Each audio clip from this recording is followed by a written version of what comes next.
میرو کی طبیعت بھی خراب تھی، ایسے میں یزدان کا اس کے پاس ہونا ضروری تھا۔ یزدان، میری دانی کہاں ہے؟ آپ اسے ساتھ نہیں لائے؟ آپ اکیلے کیوں آ گئے ہیں؟ میری بیٹی کہاں ہے؟ یزدان جیسے ہی اندر آیا، میرو اس کا گریبان تھامتی چیختی ہوئی بولی۔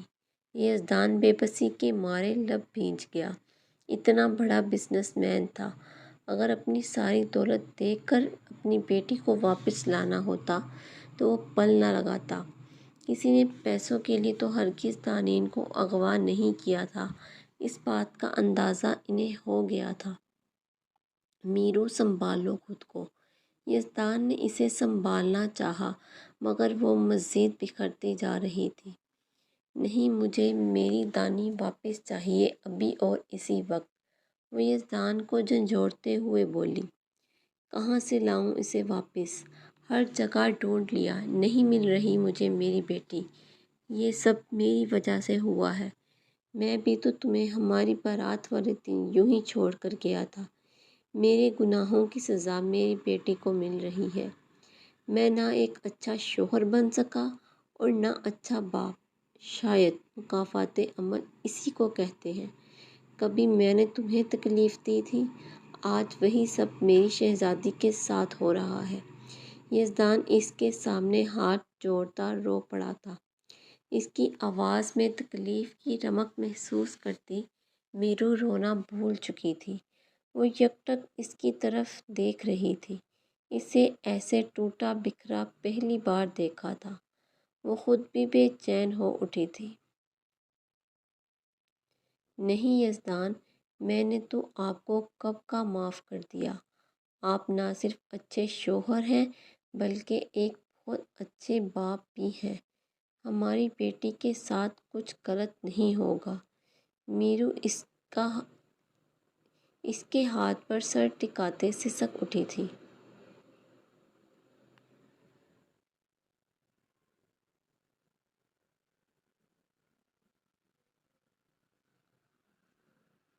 یزدان اسے خود میں بینچے کھڑا خود بھی رو رہا تھا۔ ضبط کے سارے بندھن ٹوٹ گئے تھے، وہ دونوں ہی کمزور پڑ رہے تھے۔ میرو اور یزدان کے ساتھ ساتھ ساری افندی فیملی رو رہی تھی۔ جان تو سب کی ہی سینے میں اٹکی تھی۔ کل تک جس گھر میں خوشیوں کے گیت گونج رہے تھے، آج وہاں سسکیاں گونج رہی تھیں۔ ابھی یزدان اور میرو ایک دوسرے کو تسلی دے رہے تھے کہ موبائل پر آتی کال نے ان کے درمیان خلل ڈال کر ان کی توجہ اپنی طرف مبذول کروائی۔ یزدان نے فوراً موبائل نکالا تھا، کیا پتہ دانین کی کوئی خبر ہو۔ الہام کی کال آتا دیکھ کر اس نے بنا دیری کیے کال پک کی۔ دوسری طرف سے ملنے والی خبر نے اس کے جسم میں قوت سی بھر دی تھی۔ انکل، دانین کا پتہ چل گیا ہے، میں ایڈریس سینڈ کر رہا ہوں، فوراً پہنچیں۔ الہام نے جیسے اسے زندگی کی نوید سنائی تھی۔ تم اس وقت کہاں ہو؟ تمہیں کیسے پتہ چلا؟ دانین ٹھیک تو ہے؟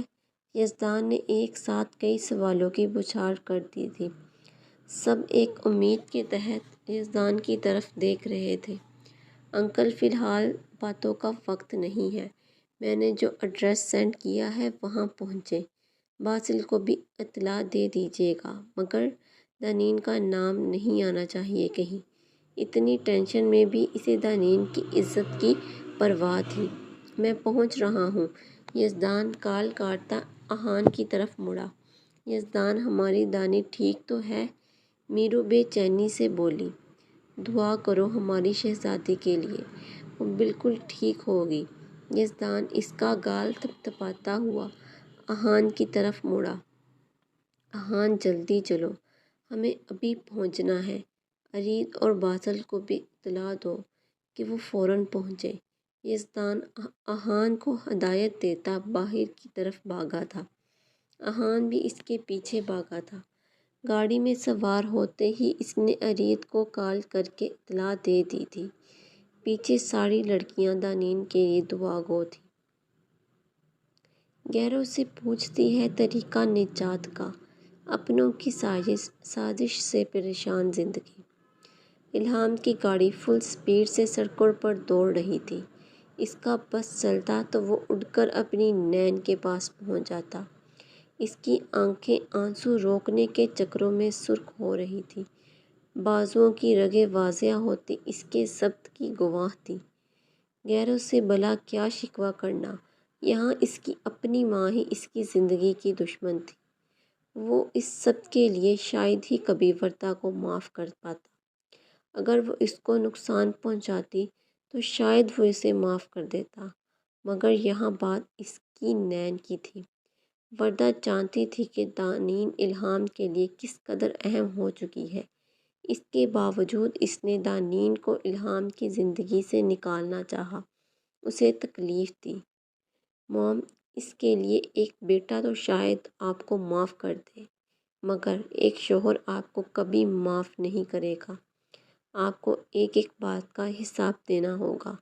الہام اپنی آنکھوں کو میچ کر کھولتا، سپیڈ خطرناک حد تک بڑھا گیا۔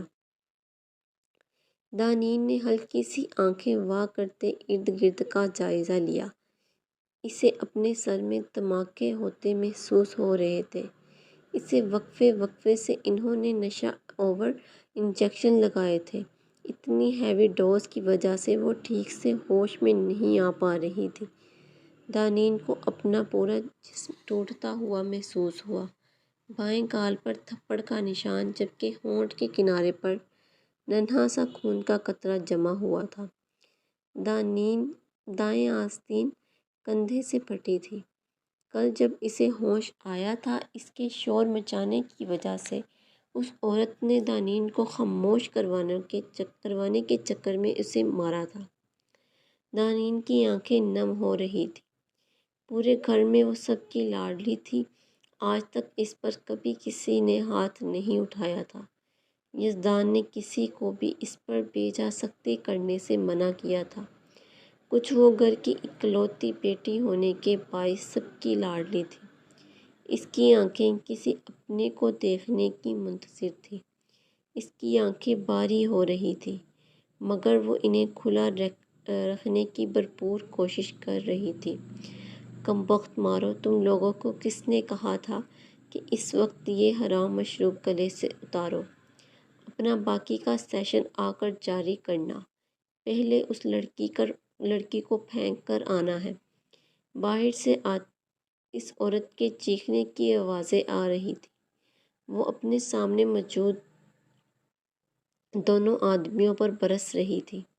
ہیرا بائی بڑی خوبصورت لڑکی ہے، اگر کچھ پل اسے ہمارے حوالے کر دے تو ہمارا بھی بھلا ہو جائے۔ باہر سے آتی خباثت بھری آواز پر دانین نے اپنی سسکی روکی۔ ہاں، کہاں ہیں آپ؟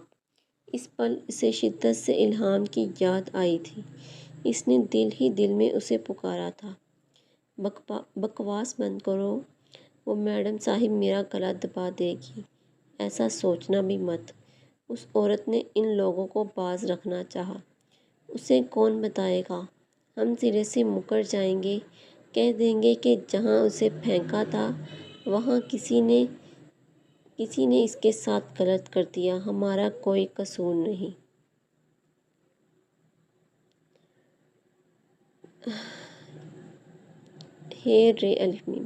محلول نے ان کے اندر کی شیطانیت جگا دی تھی۔ بکواس بند کرو، ہم کوئی رسک نہیں لے سکتے۔ ہم لوگ وقت پر ہی اسے ٹھکانے لگائیں گے۔ صبح کی روشنی پھیل رہی ہے، میں کوئی رسک نہیں لے سکتی۔ وہ عورت انہیں باز رکھنا چاہ رہی تھی۔ وہ دونوں آدمی اس ہیرا نامی عورت کو پرے دھکیلتے کمرے کی جانب بڑھ گئے۔ بہت سن لی تھی اس کی بک بک۔ ان کے قدموں کی چاپ اپنے قریب محسوس کر کے دانین کی جان ہوا ہونے لگی۔ آنکھوں کے آگے اندھیرا چھا رہا تھا، جسے وہ آنکھیں جھپک جھپک کر دور کرنے کی کوشش کر رہی تھی۔ اس نے شدت سے اللہ کو یاد کیا تھا۔ وہ خود میں ہمت مجتمع کرتی بستر سے اتری تھی۔ وہ خود کو کسی طرح کمرے سے اٹیچ باتھ میں بند کرنا چاہتی تھی۔ اے چٹکنی چڑھا ورنہ وہ منحوس عورت بکواس کرنے اندر آ جائے گی۔ اس آدمی نے غالباً جس کا نام راشد تھا اپنے پیچھے آتے دوسرے آدمی کو حکم نامہ جاری کیا تھا۔ وہ فوراً اپنے ساتھی کی ہدایت پر عمل پیرا ہوا۔ بے خیر تو دروازہ کھولو، تم لوگ مجھے بھی پھنسواؤ گے، وہ چڑیل ڈائن میرا گلا دبا دے گی۔ ہیرا بائی تیزی سے دروازے کے نزدیک آتی دروازہ پیٹنے لگی۔ اسے وردہ کے قہر سے خوف آ رہا تھا۔ اے بلبل، تو کہاں بھاگ رہی ہے؟ راشد دانین کی طرف بڑھتے اس کی کلائی جکڑ گیا۔ چھوڑو مجھے، دانین کے لب بری طرح کپا رہے تھے۔ وہ اس ہٹے کٹے انسان سے اپنی کلائی چھڑوانے کی بھرپور تغوّدت کر رہی تھی، مگر ناکام ٹھہرتی بری طرح سسکیاں بھرنے لگیں۔ بڑی خوبصورت ہے تو بلبل، ایک دم ہیروئن۔ وہ خباثت سے دانین کو اوپر سے نیچے کی طرف دیکھتا اپنے ساتھی کے ہاتھ پر ہاتھ مارتا خباثت سے قہقہے لگانے لگا۔ مجھے جانے دو، دانین نے ٹوٹے سے لہجے میں التجا کی۔ ارے ایسے کیسے؟ سامنے اتنی خوبصورتی ہو تو خراج تحسین پیش کرنا تو بنتا ہے۔ اتنے حسن کو نہ سہرایا تو اس زندگی کا کیا فائدہ؟ کیوں کامی؟ وہ اپنے ساتھی سے مشورہ مانگتا ہوا بولا۔ بالکل ٹھیک کہہ رہے ہو بوس، کامی نامی اس شخص نے اس کی ہاں میں ہاں ملائی۔ گوری چمڑی میری تو ویسے ہی کمزوری ہے۔ اس نے دانین کے گال پر خباثت سے ہاتھ پھیرا۔ ہاتھ مت لگاؤ مجھے، دانین نے غصے سے اس کا ہاتھ جھٹکا۔ پہلے وہ دونوں اس کے ہاتھ جھٹکنے پر قہقہہ لگا کر ہنسے، پھر اس راشد نامی شخص نے کھینچ کر ایک تھپڑ دانین کے گال پر رسید کیا۔ دانین کو اپنا دماغ سن ہوتا ہوا محسوس ہوا۔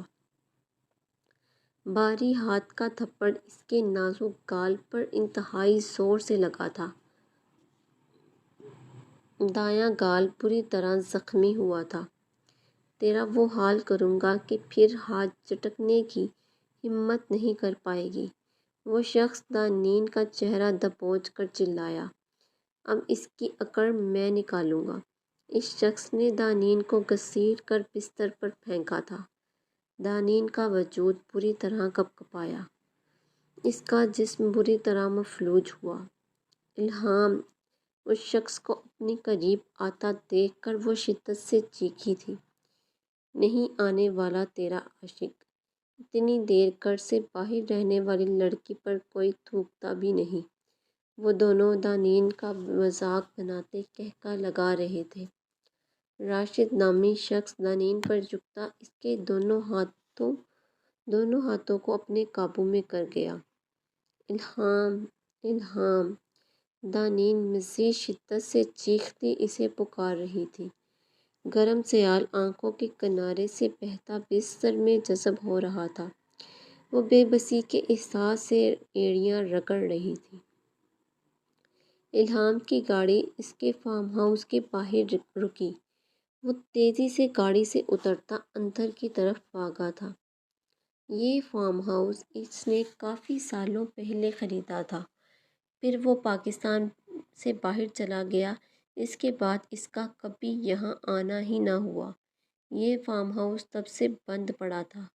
وہ جیسے ہی اندر داخل ہوا، اپنے نام کی پکار پر اس کے قدم منجمد ہوئے۔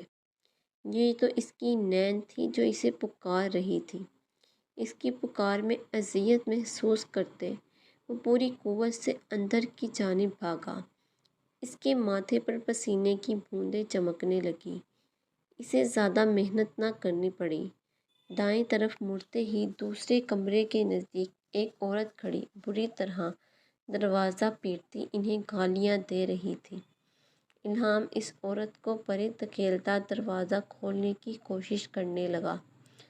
نین، الہام دروازے کو توڑنے کی کوشش کرتا چیخا تھا۔ اسے زیادہ تغوّدت نہ کرنی پڑی۔ بند رہنے کی وجہ سے دروازہ بوسیدہ سا تھا۔ دروازے کی چٹکنی اس کے چند دھکوں سے ہی ٹوٹ گئی تھی۔ اندر کا منظر دیکھ کر اس کی جان نکلی تھی۔ وہ دو ہٹے کٹے آدمی تھے۔ ان میں سے ایک دانین پر جھکا تھا جبکہ دوسرا آدمی بھی اسے قابو کرنے کی کوشش کر رہا تھا۔ ایک کون ہے تو؟ اندر کیسے آیا؟ کامی نامی شخص اس کے نزدیک بڑھتا رعب سے بولا۔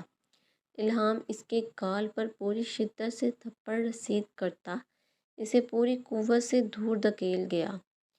اب اس کا رخ دوسرے آدمی کی طرف تھا جو دانین کو دبوچے ہوئے تھا۔ وہ اسے دانین سے دور کرتا اس کے منہ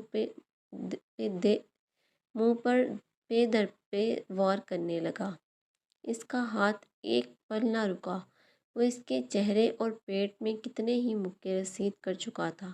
اس کے چہرے پر تھپڑوں کی برسات کرتا وہ پاگل ہونے کے در پہ تھا۔ ہاں، دانین نے روتے ہوئے اسے پکارا تھا۔ وہ بستر سے اترتی لڑکھڑاتے قدموں سے اس کی طرف بڑھی تھی۔ الہام اس کی پکار پر رکتا اس کی طرف دیکھنے لگا جس کے دونوں گال پر تھپڑوں کے نشان تھے جبکہ ہونٹ بھی زخمی تھا۔ الہام کی آنکھوں میں خون اترا تھا۔ وہ آدمی زمین پر پڑا کرا رہا تھا۔ الہام نے اس کے پیٹ میں ٹھوکر رسید کی تھی۔ شراب کے نشے کی وجہ سے وہ پہلے ہی لڑکھڑا رہے تھے۔ باقی رہی صحیح کسر الہام نے پوری کر دی تھی۔ وہ انہیں پرے دھکیلتا دانین کی طرف بڑھا۔ الہام نے اس کی کمر میں ہاتھ ڈالتے اسے اپنے نزدیک ترین کھینچ لیا تھا۔ وہ دیوانہ وار اس کے زخمی نقوش پر لب رکھ رہا تھا۔ وہ اس کے ایک ایک نقوش کو چومتا کوئی دیوانہ ہی لگ رہا تھا۔ نین، میری جان، میری زندگی، وہ اسے خود میں بھینچتا ہوا بولا۔ اسے احساس ہوا کہ دانین کا وجود ذرا بھی حرکت نہیں کر رہا۔ وہ تڑپ اٹھا تھا۔ دانین جو کب سے اپنی حسیات پر قابو پاتی خود کو بیدار رکھنے کی کوشش کر رہی تھی، اپنے محرم کی آغوش میں آتی ہی خود کو اس کے حوالے کر گئی۔ اب اسے کوئی ڈر نہیں تھا۔ اس کا محافظ جو اس کے پاس تھا، اسے پتہ تھا کہ وہ اپنی جان دے سکتا تھا مگر اس کی عزت پر حرف نہیں آنے دے سکتا تھا۔ عرید اور پارسل لوگ پہنچتے ہی اس عورت اور دونوں آدمیوں کو اپنے قبضے میں لے چکے تھے۔ الہام دانین کو اپنی گود میں لیے باہر کی جانب بھاگا۔ اسے دانین کے ساتھ اپنی سانسیں بھی تھمتی ہوئی محسوس ہو رہی تھیں۔ یزدان اور آہان جو ابھی پہنچے تھے، آہان نے اس کے گوش میں بے ہوش دانین کو دیکھ کر اسے بیٹھنے کا اشارہ کیا تھا۔ یزدان اسے اس حالت میں دیکھ کر تڑپ اٹھا تھا۔ نین، میری جان، آنکھیں کھولو، اپنے حامد کو یوں تنگ مت کرو۔ الہام اسے اپنی آغوش میں سمیٹتا اس کے زخمی چہرے کو قرب سے دیکھتا ہوا بولا۔ سوری، مجھے پتہ ہے میری نین میرے اتنی دیر سے آنے پر ناراض ہے۔ معاف کر دو میری جان۔ بس کرو، نہ تڑپاؤ۔ تمہیں ایسے دیکھ کر مجھے تکلیف ہو رہی ہے۔ میرا دم نکل جائے گا زندگی، وہ دانین کو اپنے سینے میں بھینچتے ہوئے بولا۔ بھیگ تو یزدان کی آنکھیں بھی گئی تھیں۔ آہان ریش ڈرائیونگ کرتا 10 منٹ کے اندر ہسپتال کے باہر تھا۔ الہام اسے لیے اندر کی طرف بھاگا تھا۔ یزدان اور الہام نے چیخ چیخ کر سب کو الرٹ کر دیا تھا۔ الہام اپنی متاع جان کو ابھی کچھ دیر پہلے ہی ہسپتال لایا تھا۔ وہ جب سے آیا تھا یوں ہی کھڑا تھا۔ اسے وہاں کھڑے آدھے گھنٹے سے زیادہ کا وقت گزر چکا تھا۔